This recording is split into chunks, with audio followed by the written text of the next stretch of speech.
Hello and welcome to this latest Fraser of Allender online event. We're just waiting for everybody to join and then we'll get started in just a minute or so. Thank you.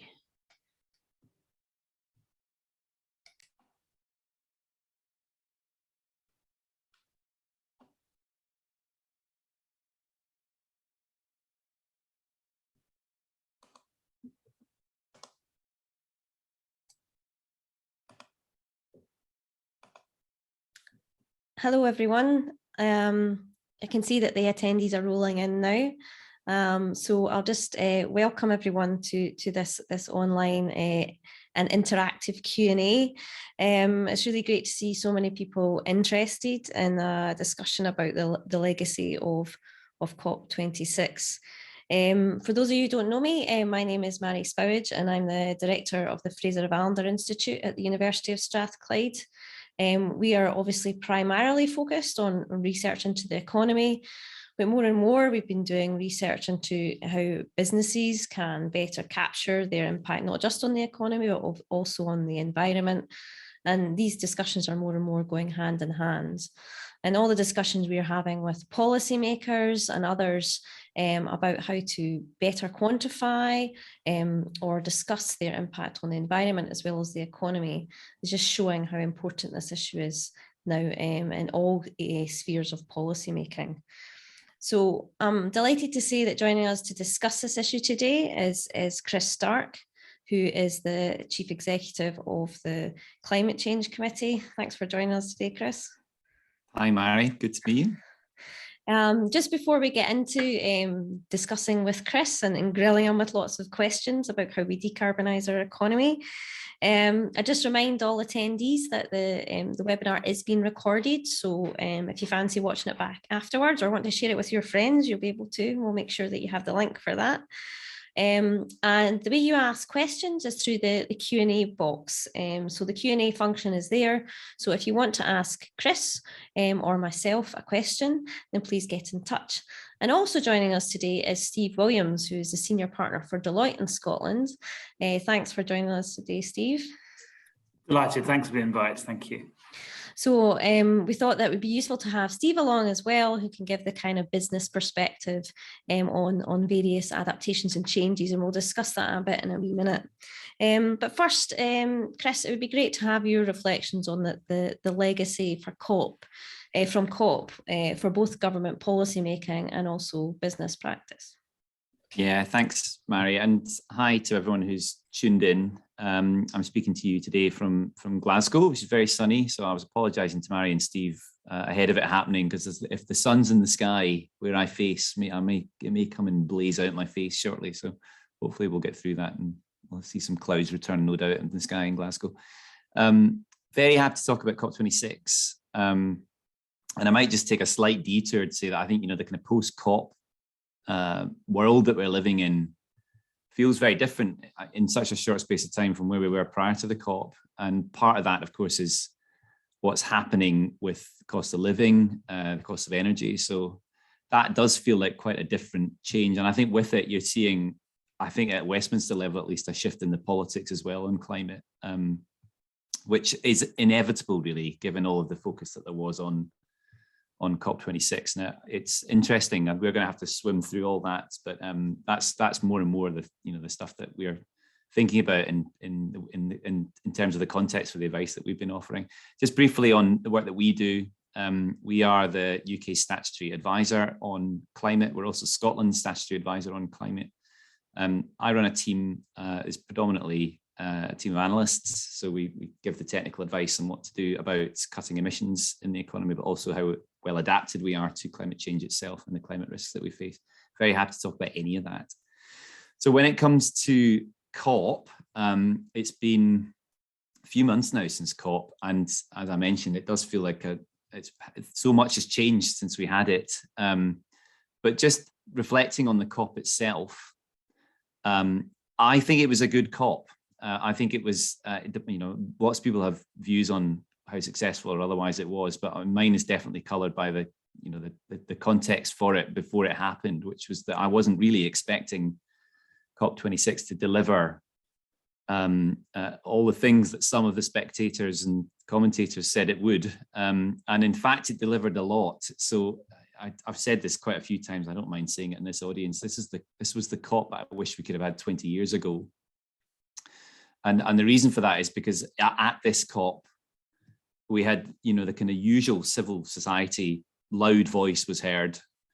But really, I think in reality, for really the first time at the COP, they were not the only ones pushing, and alongside them, we had representatives from business, representatives from the finance community, who were really pushing as well, because they're looking, I think, realistically at the opportunity of decarbonising.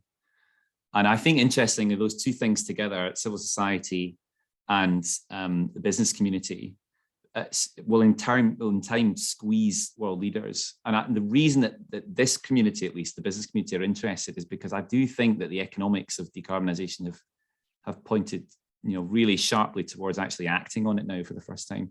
So we got this kind of criticism afterwards about it being quite a corporate COP, not least from some of the NGOs. And I think that's true. I think it was a corporate COP, and I'm also sure that there was some greenwashing going on. But the reason it felt like a corporate COP is because the corporates were actually there this time. It was the proper CEOs, it was the top financiers who came in person, and I do think that made a difference. So one of the novelties at this COP, which was very much part of the UK's approach to it, was this collection of sectoral deals or sectoral agreements that went alongside the national commitments that the COP process is designed to deliver.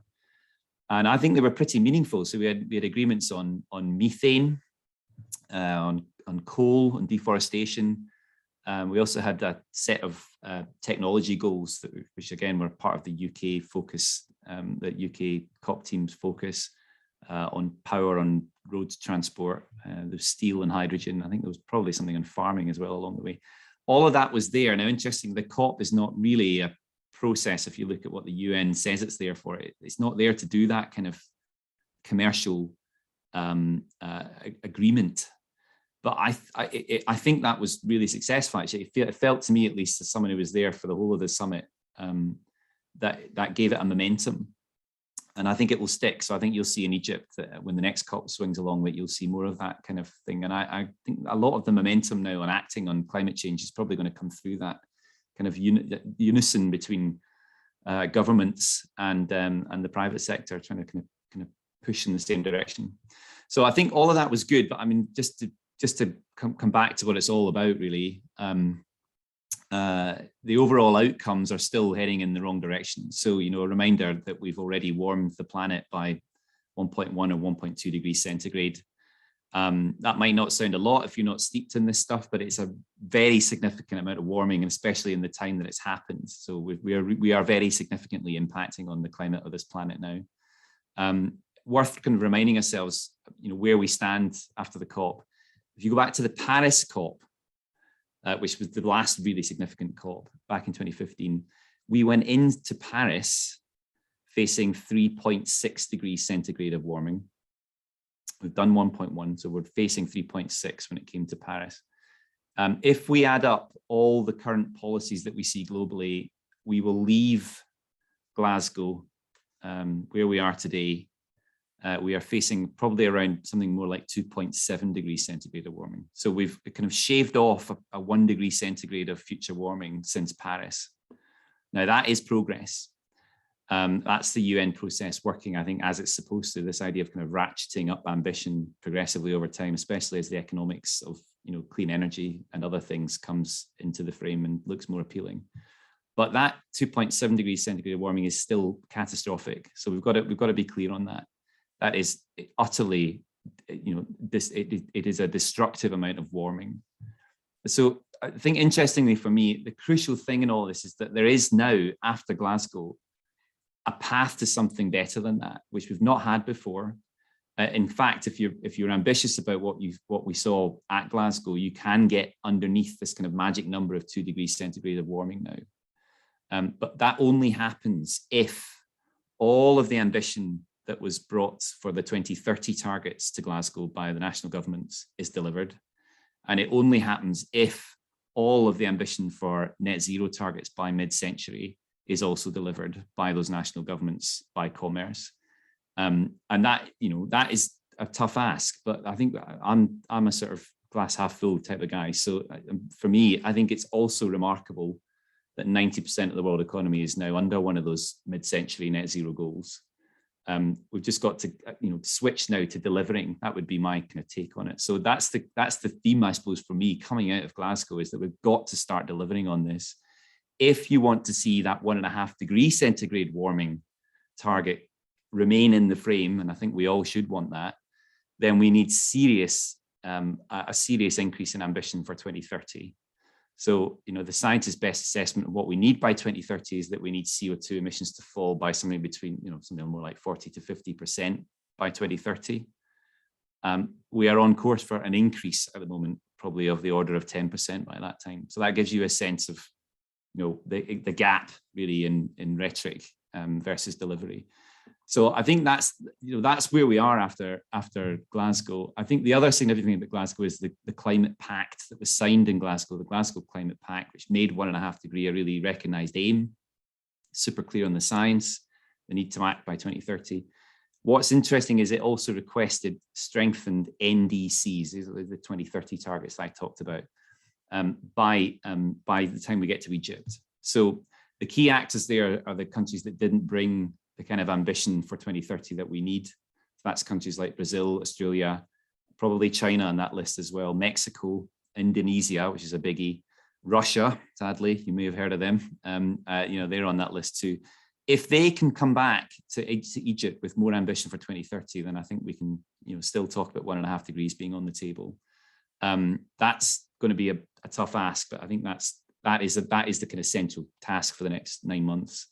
The rule book is the other big thing. This thing that's for a long time in COPs has not been settled. That's the rules for carbon trading, for the timeframes for measuring progress around the world, the transparency, I suppose, about how you measure all that. That is now settled after Glasgow. That's great. Adaptation is going to become more and more of a theme, I think, when we run into the next COP. And that's particularly because it's an African presidency and they will want to talk more about that. So the fact that we have increased adaptation finance is significant, but we also didn't deliver the 100 billion a year from rich countries to developing economies that was promised, and still hasn't been put in place. We won't expect that to be in place for a few years. So I think that will be a sore. And then maybe the last thing I'll say on this is that the other interesting thing about Glasgow is that it called out for the first time ever, which is really astonishing, coal and fossil fuels in a text after the UN process, as part of a UN process. That's the first time that's happened. So my suggestion, I listened to Radio 4 today, Alok Sharma was being interviewed today, and he was still being questioned about this phase out or phase down language that was being debated right to the end of COP. Are we phasing out or phasing down coal? I don't think that's important. What's really significant is that the economics are so against coal now, and that we are now openly talking about that and openly talking about moving away from subsidies from fossil fuels without the objection of countries like Saudi Arabia. That to me feels like a very significant thing. And I think, this is going to start to play out in different ways. I think one of the things we've said is that here in the UK, we need to think much more seriously about what that fossil fuel subsidy means when it comes to carbon pricing. So we've suggested the Treasury should review their outlook on carbon pricing. And that's particularly, I think, important when you've got fossil fuel prices as high as they are now. This is actually quite a good time to be thinking about what happens when they fall again and how we might keep that incentive to move away from carbon in place. So all of that is kind of the background to it. We've got really strong strategies now on net zero from Scottish government, from UK government. The bit that's missing is this, secret sauce of getting it delivered. And I think I might say a very final thing is that we've got to also bring in this discussion of adapting to climate change alongside the net zero stuff, and getting serious about that together as some sort of integrated programme seems to me to be the key thing after Glasgow. Thanks, Chris. And it's nice to hear that optimistic note that you're striking. I suppose that's probably necessary for the role that you do, but it's still nice to hear nonetheless. The questions are already rolling in for Chris, as you can imagine. But before we get to them, I just wanted to reflect a bit on what we talked to a lot of businesses through our business surveys about the sorts of plans they're having to decarbonise their operations. And it's quite heartening to see that, a majority do have a pathway towards net zero, not always by a particular date, but there's lots of plans that different sorts of businesses are putting in place. And obviously it's more easy for some sectors than others to do that. But there are some barriers perceived by some businesses, particularly around financing, and particularly around having to prioritise COVID recovery, and in some cases a lack of information, which in a policy sense is perhaps easier to deal with than the issues around financing. Although we are hearing that more and more businesses are seeing that it's kind of a necessity to make sure they not only think about quite carefully decarbonising their operations, but also are able to talk about that to their customers and so on as part of a way of being competitive. So Steve, do you just want to give a couple of reflections about what you're seeing in the business community, and whether you've seen a sort of impact of COP over the last year and the way businesses are approaching their operations? Thanks, Mary. And just to reiterate, it was great to hear a very positive, upbeat view on where we are and where we're going at the moment. I think from a business point of view, it was actually great, quite frankly, to see business having its rightful place at COP26, and a number of our clients were absolutely there, and we're absolutely committed, quite frankly, to being there for all the right reasons, which I think was really, really positive for the event, but very positive, quite frankly, in terms of the future. A few reflections in terms of where we think business is, and it's always really dangerous in some ways to try and generalize, but I would say most of our clients have targets in place, they have governance in place, but they're not quite sure that they have a credible roadmap towards what I might call some kind of decarbonisation target.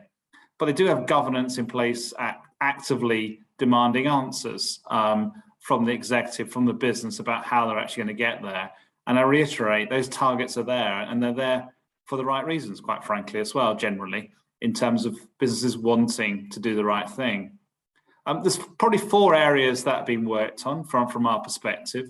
One is the whole reporting aspect, so trying to understand fully what the scope 1, 2, and 3 emissions are, setting science-based emission targets, and making sure they're investing in systems, if you like, to obtain the right data, and to make sure they can stand behind the numbers that they publicise.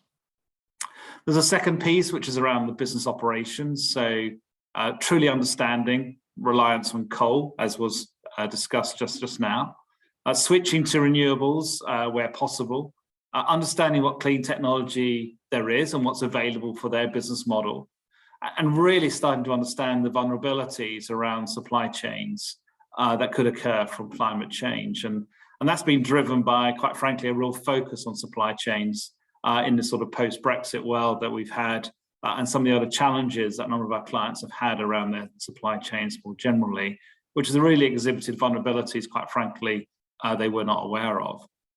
And thirdly, really understanding investors and increasingly lenders' expectations. That doesn't mean, that lenders won't invest in certain sectors, but lenders are absolutely demanding, quite frankly, to understand the sustainability of a business, and to understand what its views are, what its roadmap looks like as well. And investors have done that for a while.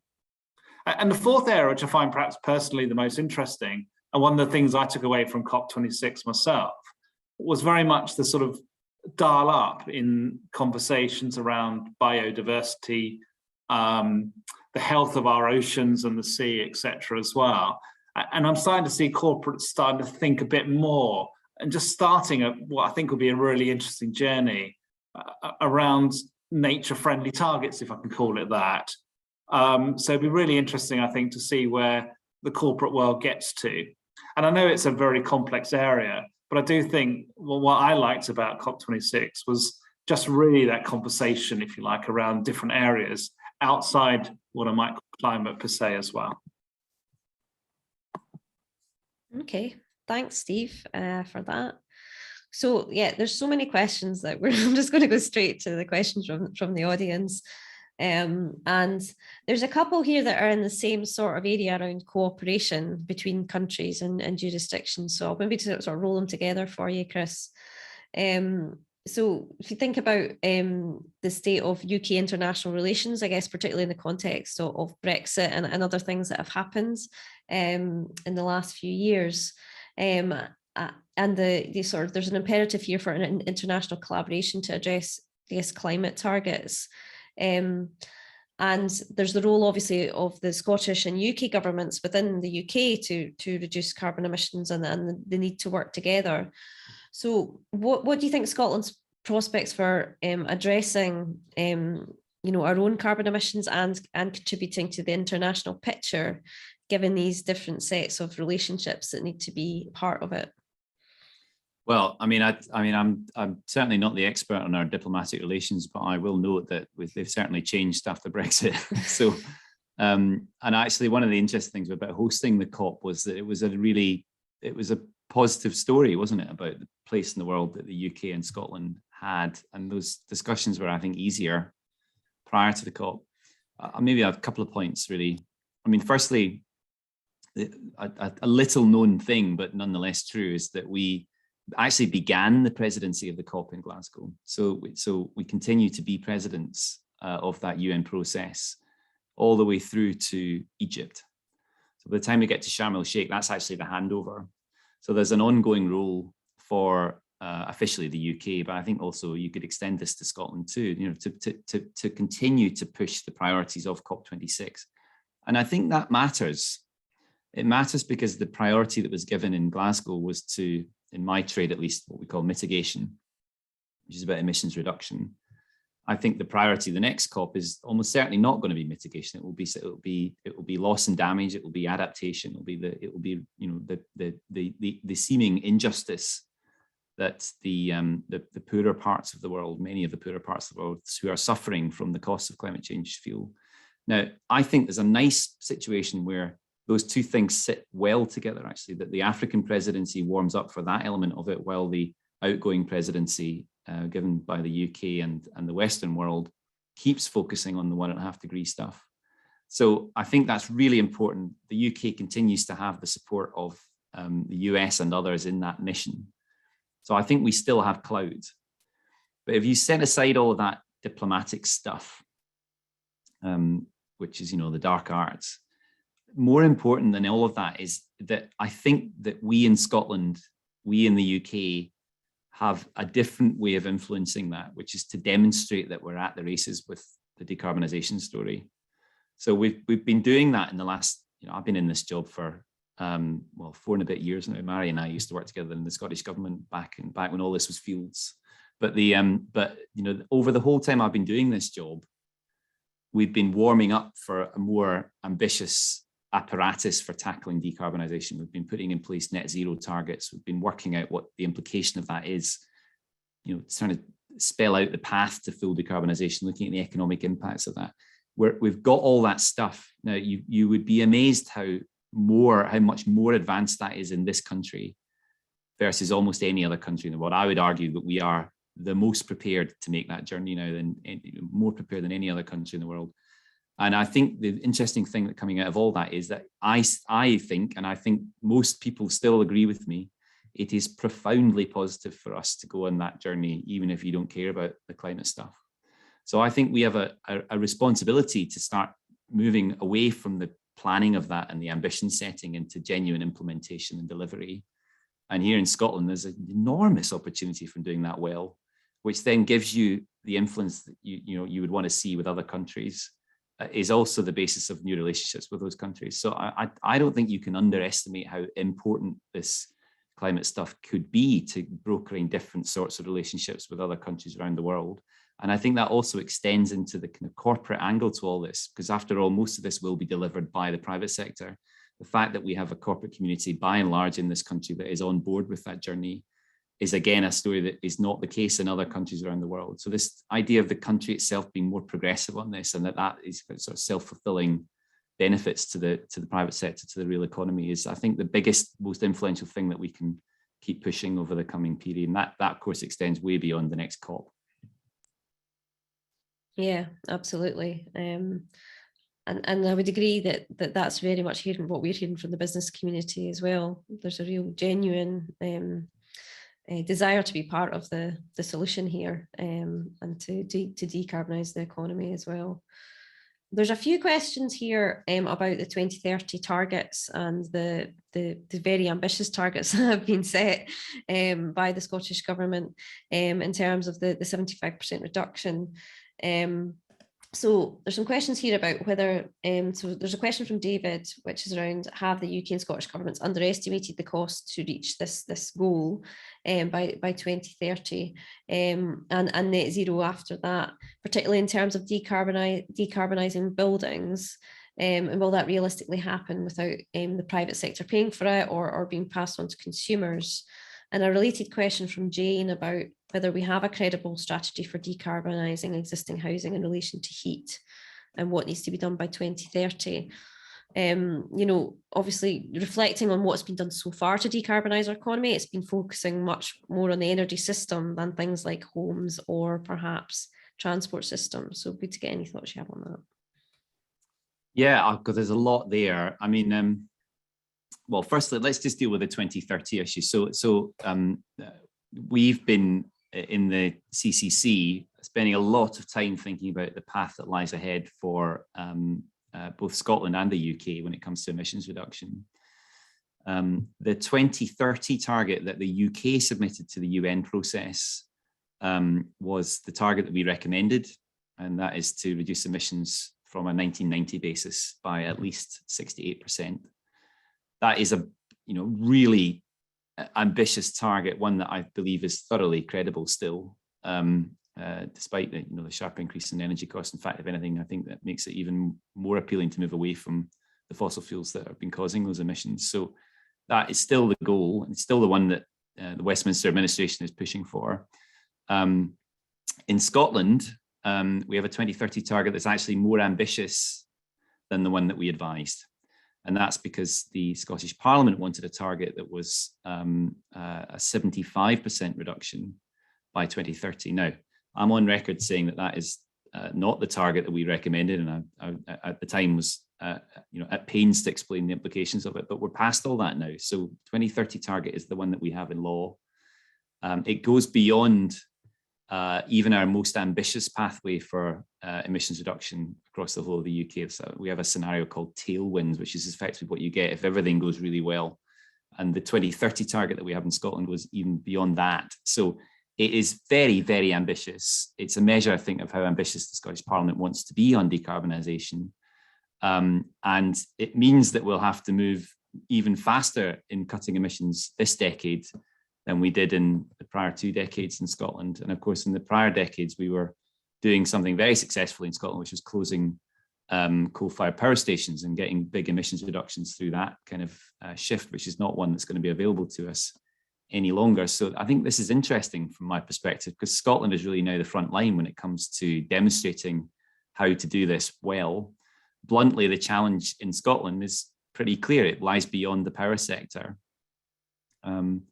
And if we're going to meet that target, we're going to need to move away from discussing the stuff that we've talked about for the past 20 years, the wind farms and the other things that we've previously talked about as being, the kind of primary strap of this strategy. They're still there. They're still important. We've got ScotWind. We've got lots of opportunity to grow it, but it's not the challenge any longer in terms of the emissions targets that we have. And we need to look into the other sectors. And I think when you do that, you see that obviously the most important sector, and the one that I think is going to be the toughest challenge, is the built environment. So how do you decarbonize buildings in this country? And we are not short of strategies to do so. So we kind of know what to do. And broadly, we've known this for a long time. You need to make buildings more energy efficient if you can. That's about doing insulation measures. It's about changing single glass windows to double glazed if you can. It's about doing the lagging in lofts. It's all this stuff that we know about, but that effectively is a important part of the strategy because it makes the problem smaller. Also has all sorts of benefits in terms of the fuel costs for the people living in those properties. And then the big gains in terms of emissions come from decarbonising the heat supply to those buildings. And there's no getting away from it. This is a big cost. This is a big investment. It is in the long run worth it, partly because of the carbon savings, partly because in the end, many of the technologies that replace the fossil fueled ones are so much more efficient, but it's a big shift. And the Scottish Government, I think it's fair to say, is slightly ahead of the Westminster government in thinking through the plans for that. But of course, it needs to be slightly ahead because we've got to get them in place ahead of the Westminster government. And I think my message generally here is we've got to get real about this. This is really the kind of central issue now. We have lots of ways in which we could do it, but until you knuckle down and actually start making plans, particularly for the cities, and that's where the big win is, then it ain't going to happen. And I can tell you right now, and this is I didn't plan it this way, but right now I have SGN digging up my road in the West End of Glasgow to lay brand new gas pipe, and they would only make that investment if they're expecting that gas pipe to be there for several decades. Now you could have an enlightened view of that and say, well, actually, when they've got the road dug up, why don't we lay a different pipe altogether? Why don't we reinforce the copper in the ground? Why don't we have some sort of more future-proofed scenario here? But that's not what we're doing. So, I have some concerns, to put it mildly, about the heat story. And the longer we leave it to put those plans in place, the more expensive it will be if we want to do it to come in on time for that 2030 target. So, you're going to keep hearing me talk about this, because when I talk about delivery now, this is what I mean.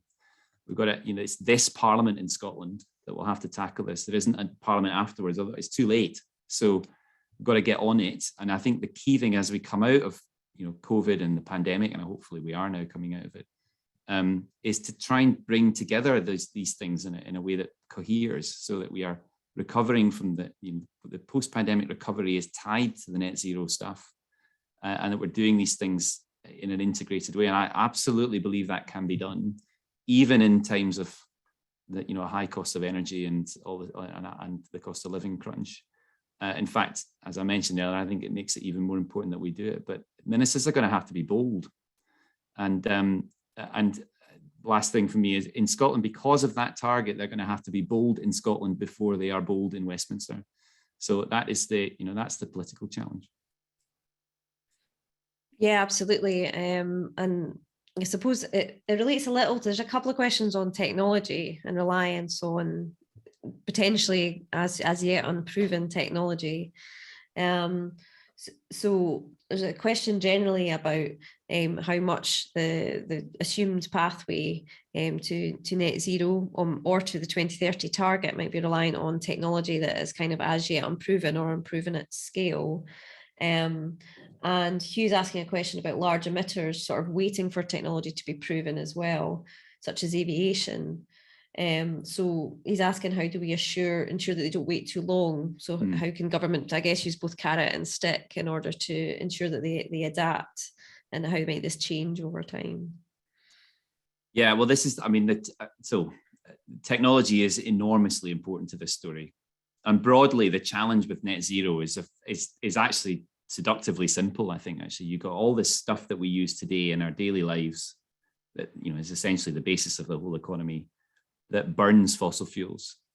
And when we burn those fossil fuels, we create the emissions that we're trying to tackle. So the challenge is actually, in the main, it's a capital challenge. You've got to make investments to turn over that stock of assets that we use at the moment, technologies that we use at the moment, to something that doesn't burn fossil fuels in an unabated way, at least. And we kind of know what those choices are. I mean, in all of the work that we've done, we're not relying on what's sometimes called unicorn technologies. There are things in our pathways that have not been developed, proved, and managed at commercial scale. Probably most notable of those is carbon capture. But interestingly, by focusing on this 2030 goal, those technologies, even on the most advanced pathways, are only really nascent by the time you get to 2030, in terms of they're not at the kind of scale that we might hope and expect them to be at by 2050. So by 2030, it is vanilla stuff, right? We know what we need to do, and what we lack is the willingness to do it. And the really interesting thing for me is that for many of these changes, the shift in technology is, we're still within the kind of time frame where we can do that with normal investment cycles. So most of the analysis that we've, or in fact, all of the analysis that we've done is based on minimizing stranded assets, which is the way that we would describe it technically. But basically that means that we are working with the cycle of investment, so that as an asset that's fossil fueled comes to the end of its useful economic life, you are ready to replace it with something that is lower carbon, preferably zero carbon. We've still got time to do that. And I think we've still, if we cross our fingers and squint a bit, got time to do that for Scotland's 2030 target. If we wait too long on this, then we're into having to scrap those capital assets early. That tends to be more destructive. It also tends to be more expensive because typically you've got to offer incentive for that. And that means that this thing gets more and more expensive the longer you delay. If we push the kind of technologies that are really going to make a difference, like the transport technologies, moving to more electrified transport, traveling less, the kind of stuff that the Scottish Government has been talking about, this is going to be cost saving. And typically what you see in the decarbonised technologies is that you have this kind of similar set of characteristics for the alternatives. Typically, it's a higher capital cost at the outset, then a lower operating cost once you've got it in place. So think about an electric car. Right now, if you buy that electric car, it tends to be more expensive. At the moment, it is more expensive than a petrol or diesel version of it. But when you use it, it's very cheap. So that is similar to a wind farm in the same way. You've got to invest a lot of money to put a wind farm in the sea or in the ground. And then when you use it, it's very, very cheap indeed. So that idea of kind of high upfront capital costs followed by low OPEX is the challenge we've got to overcome in most circumstances. And some of the biggest challenges actually are in industry. So industry emissions, you think of a place like Grangemouth, for example, working with the investment cycle there, you don't get so many opportunities to catch that investment cycle if it's in a single large place and it's a large bit of plant machinery that you're replacing. So this is the decade. This is, quite literally the next 8 years are the only thing really that will determine success or not when it comes to big industry emissions. We still have those big point sources in Scotland. So you've got to make sure that you're ready for that investment cycle as it comes along. And then this thing really motors. So I don't think we're relying too much on technologies, particularly when we think about that 2030 timeframe. This is about employing technologies and approaches that we know work, but doing so at a scale that we haven't previously done before. And I think that's the nature of the policy challenge. Those people who advocate waiting for different technologies, the one that always comes up is fusion. Fusion might well have a role, but it's not going to get you to net zero on time. So, so let's do that, absolutely, but don't rely on it as a strategy for decarbonising. And even if you think technology like fusion is going to solve the problem of decarbonising electricity supply, you still got to make things like heating electric. So there's all this kind of standard stuff that I'm afraid these people who are often described as techno-optimists, they're really just delaying action from my perspective. This is about getting on and implementing well-known strategies for technologies that ultimately have a big benefit in terms of the productivity of the economy at the end of it. So it's really worth it. And it is really worth really focusing on this for the next decade, especially. Okay, thanks, Chris. And you mentioned something there that touches on a question we've had as well about and I might come to you, Steve, on this one, about the sort of role, I suppose, in the changing nature of our work, or some people's work, particularly in the wake of the pandemic, and the role that's sort of playing in companies' decarbonisation plans, I suppose.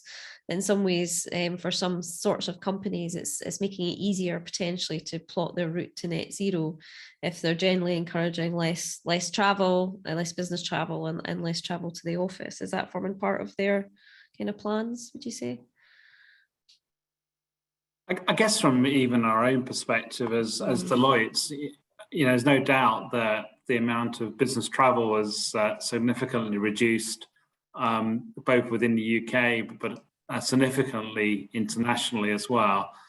And I think in terms of, quite frankly, our global supply chain, if you like, as well, and the targets we placed upon our suppliers has had a dramatic impact. But there's no doubt a number of the targets have been perhaps more easily met because of the ways of working in this current environment. And I guess the danger for us and for others is to make sure we can almost make sure that these advantages, these targets have been achieved in a sort of resilient way, as opposed to being short-term achieved because of the local environment. I think in a more positive way, there are some longer-term things businesses have done. I mean, we're electrifying our car fleet by 2030. We got climate champions now in all our offices. The Scottish partners, for instance, have made commitments ourselves about the amount of travel we'll take to London and how we'll do that as well. So a lot of things have actually changed in this environment, which I think are really, really positive. But I am worried, and I do think we need a huge amount of focus to make sure that we don't give up some of the gains we've made in this environment. Yeah, absolutely. Chris, you might want to add something to that, but I've also got another question for you about AI and what role that might have in us helping meet net zero targets. Gosh, I'm not sure I've got an answer to an AI question, but yeah, I mean, maybe I'll just go back to the business commitments, because it's worth saying that one of the things that we've been doing recently, if you follow the logic really of all this, we've been doing this job as statutory advisor on climate for, we'll turn 14 this year. And it's really interesting to think back through the kind of the history of the CCC and what it was set up to do. And we are very definitely here to be an advisor to government, and once a year to be the reporter to Parliament on progress. But it's mainly focused on government, and therefore we're mainly focused on policy.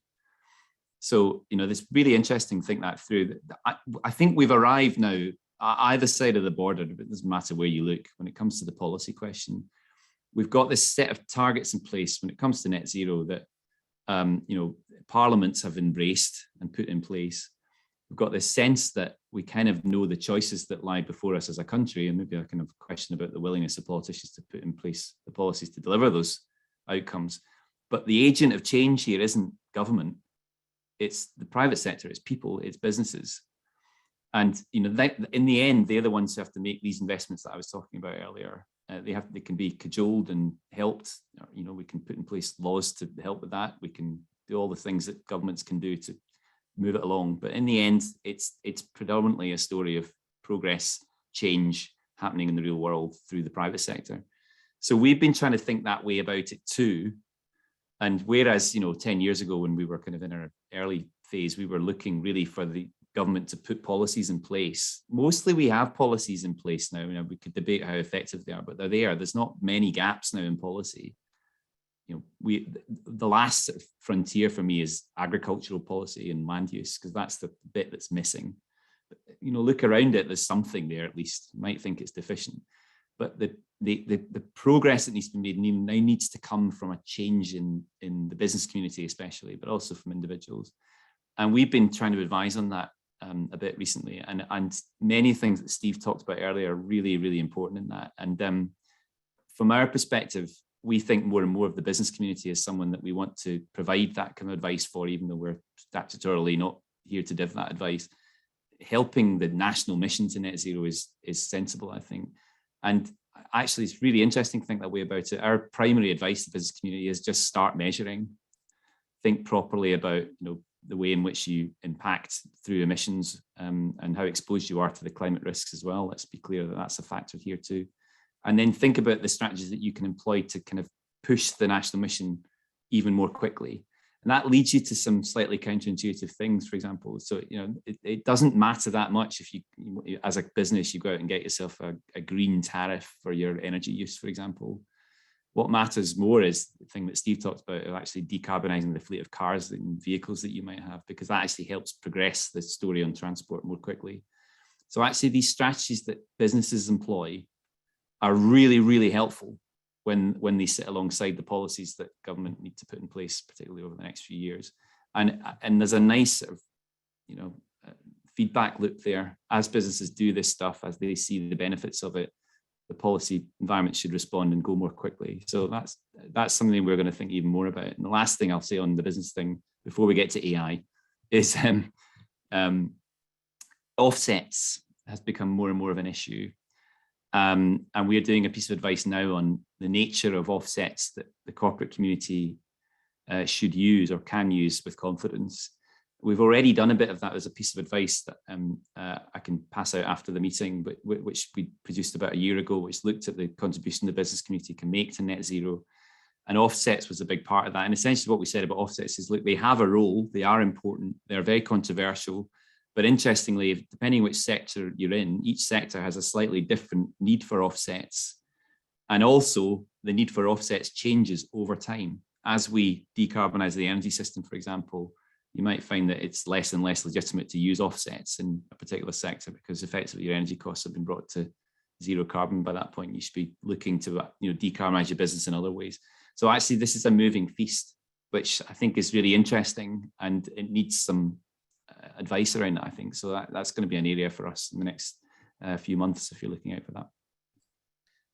Yeah, and you can kind of answer the AI question if you want. Well, go on then. What's the AI question? So it is about the role for AI in helping meet net zero targets, or could some technologies in this area have negative impacts in terms of energy use?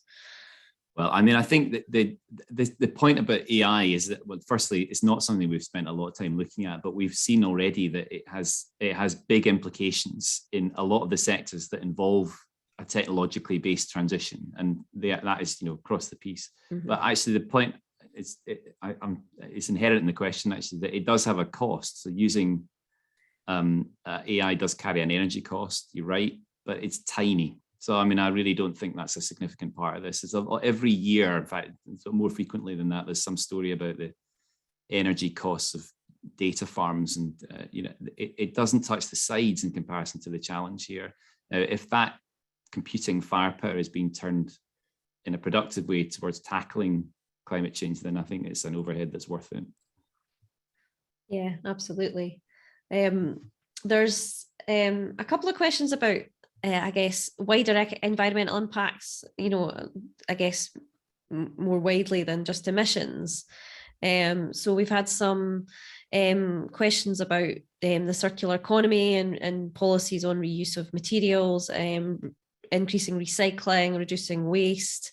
These sorts of policies, thinking about loss of biodiversity and habitat destruction, as well as emissions.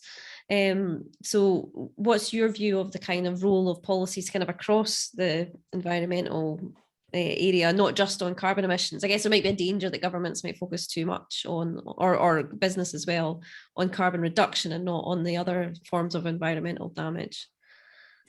Yeah, I mean, I'd be interested in Steve's view on this one actually, but I think that is a real issue. I think it's a real risk. So if you're overly focused on the carbon stuff, then you can become blinkered.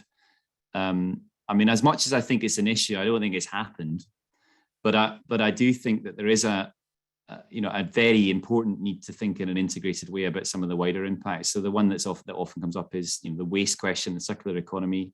Biodiversity is the other one. It comes up in a host of different ways. I still think that, going back to my sort of hobby horse on net zero, I think carbon is a good thing to focus on because it's such a fundamental in the economy. So if you're decarbonizing the whole economy, if you're focusing on carbon and decarbonizing, then you are naturally led to things that shift the system. And I think, therefore, you can have that as a primary plank of the strategy, and then add in that more integrated outlook that you definitely need when it comes to something like waste, for example, or you definitely need when it comes to wider environmental policies. That's not to say that I think carbon's more important, but I think it's true to say that when it comes to carbon, we have a better set of tools to model, to think in an integrated way. Now, we try and do that in the CCC, and I don't mind admitting I'm not sure we've always got that right, but something as difficult as land use policy, for example, we know that we need to change the use of land to get to net zero, but we also know we need to change the use of land if you want to meet the environmental goals that we have in Scotland and at Westminster. So focusing on that as a topic leads you to, again, be more integrated. That kind of idea of building these more integrated outlooks is something that you can expect we will do more of in the CCC in the future. So my ambition is, for example, to build a different kind of analytical expertise around nature and land biodiversity so that we can look at mitigating and adapting to climate change, but also give advice on impacts that we're having on biodiversity and other environmental services that the land delivers. I think building those integrated bits of advice and analysis is tough. Waste is the other example of that. You're having a clear view on what you want to do. It takes you into places that aren't strictly about carbon, but I think that's okay. We aren't actually here to be, the carbon guys. So that will always be our primary focus. But I think it's quite right that policy looks more widely than just that. Mary, from our side, I would just say that I think I mentioned earlier that our more enlightened clients, if you like, are looking at these other areas, specifically around biodiversity and the health of the oceans, I call it that.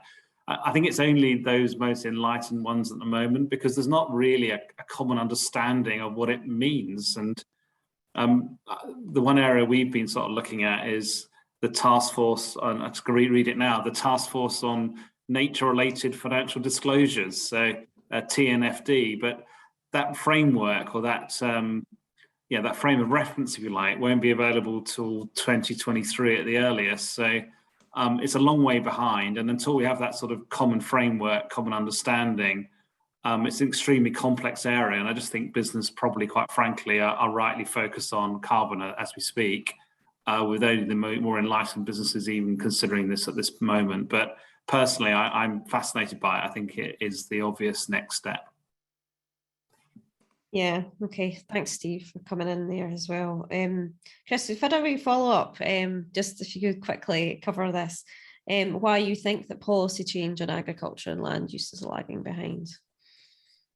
All right, it's always beware the follow-ups, but I'm very happy to take this one. I mean, the reason I say that is because I just think there is a sort of glacial pace of change when it comes to this. Now, everyone I speak to accepts that we need to make some shift in policy towards land, towards agriculture, especially as we come out of the EU arrangements for funding of agriculture and support for farmers. But particularly in Scotland, the thinking isn't there yet. So the policies for agriculture that we've seen in, for example, the climate change plan update from the Scottish Government are at best vague.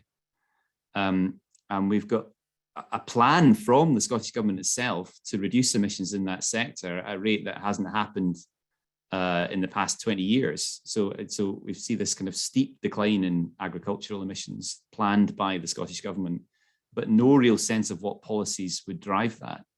And that really worries me, because the statutory backdrop for this is that we should at some stage have some sort of bill that will have that will create the facility for those new policies. But we're not going to see that until the second half, really, of this decade. Couple that with the fact that this underlying issue of the change of use in land is fundamental for not just for climate change, but for some of the other environmental services that we need from the land too. And I just don't get the sense that things are moving as quickly as they need to. So we've got things like the agricultural transformation program, it's called, I believe, but that's not really a full strategy for the farming sector.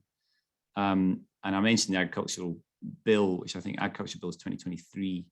That's not going to come into force, therefore, until a point when it's after the point when it's going to help make these targets that we've been talking about. So I think this is an area that needs lots of attention and pretty urgently. But I think more importantly, it's exciting to think about the policies in this area. And I would like to see a more positive discussion of it. I'm aware that I'm often very critical of Scottish ministers and ministers in DEFRA. But there's so much excitement that could come through by a different outlook on this. And I think more importantly, that the stewards of the land could see different streams of revenue, which is an opportunity to diversify their business. And it's exciting. And I would like to see more excitement in this area, because I think then ministers have been more interested in making the changes. But at the moment, I just think it's all very much too slow. Yeah, I think that's a fair reflection of the policies in these areas. Absolutely. There are a few questions about just transition and the impact on, I guess, the most vulnerable people, both in this country and I guess around the world. So what do you make of the kind of global commitment to, this global just transition alongside the net zero agenda? And I suppose closer to home and thinking about the cost of energy crisis and the cost of living crisis that we're in at the moment, how do you think that factors in terms of, whether it, I guess it maybe highlights the need to move away from fossil fuels and onto potentially in the future cheaper alternatives. But yeah, will this commitment to a just transition sort of still be there as we need to move to decarbonise our economy? Well, I think that's the big question, isn't it? I mean, in the analysis that we've done on net zero, what's interesting, I'll go back to the story I told earlier, is that you've got this big challenge of investing. So big upfront capital investments needed. So you look across the economy, and there's a lot of it, of the order of an extra £6 billion of capital investment in the Scottish economy each year. Most of that will be done by the private sector. But that's not a cost because of this impact I was talking about earlier. You got that investment, but then you get this big benefit in using the assets. So it's kind of saving because they're so much more efficient. They tend to use electricity. Over time, that electricity becomes cheaper because it's more and more renewable. So it's a really positive story overall, but nonetheless, there's a big investment requirement. But the interesting thing is when you net those two things off, the CapEx and the OpEx saving, you get this very low net figure. But of course, that's a macro figure, isn't it? That's the impact on the whole economy, and no one experiences those macro impacts directly. So there is still a big challenge. And the challenge is not in meeting the overall cost now to the Scottish economy or to the UK economy, or in fact to the United States economy or whatever economy you look at. That overall cost is low. If you buy it, I mean, we're pretty conservative in our outlook about the fall in technology costs, for example, and that would drive some of that.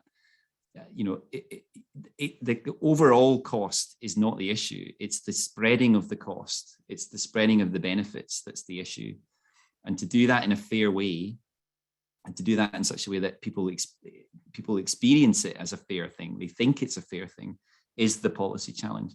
So I think that's the challenge for me overall. If you want this thing to stick, is to make it fair and for people to feel it's fair. I don't really like the term just transition, I'm afraid, because I think it's kind of a loaded term.